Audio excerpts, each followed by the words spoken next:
But ఇది చాలా shocking. ఇంకో 4,25,000 కోట్ల 4.26 లక్షల కోట్ల పెట్టుబడులకు మేము అనుమతులు ఇచ్చామని ప్రభుత్వం చెప్తుంది.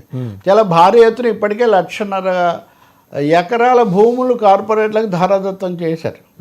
అనేకం ఇంకా వెనక్కు రాలేదు. హెచ్సియు లాంటివి వివాదంలో ఉన్నాయి. ఏది 2004లో చంద్రబాబు ఉన్నప్పుడు ఇచ్చినవి కూడా అవే ఇప్పటికీ తేలలేదు. మళ్ళీ ఈ సందర్భం అనేది మొదలైందా?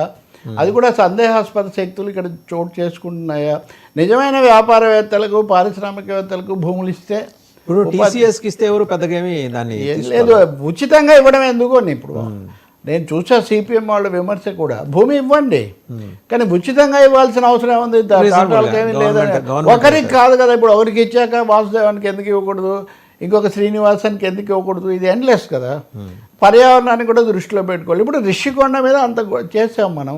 ఇప్పుడు రిషికొండ కింద దగ్గర పాకల తొలగింపు మీద ఆందోళనలు జరుగుతున్నాయి. ఇదొక విచిత్రమైన పరిస్థితి. ఒకవైపే చూడంటే మనం చూడలేం కదా. ఎవరు అధికారంలో ఉన్నా ప్రజల పక్షాన చూడటం. సో ఈ ఉర్సా క్లస్టర్స్ ప్రైవేట్ లిమిటెడ్ ఎవరి క్లస్టరు, దీనికి ఇంత కేటాయించినప్పుడు దాని మీద ఎందుకు ప్రముఖంగా చెప్పలేదు? అవసరం లేదు రండి, ఒకసారి విజయవాడ వెళ్తే తెలిసిపోతాయి. తెలిస్తే చెప్పండి, పర్లేదు. సరే, fact check and I will be waiting for fact check from the government.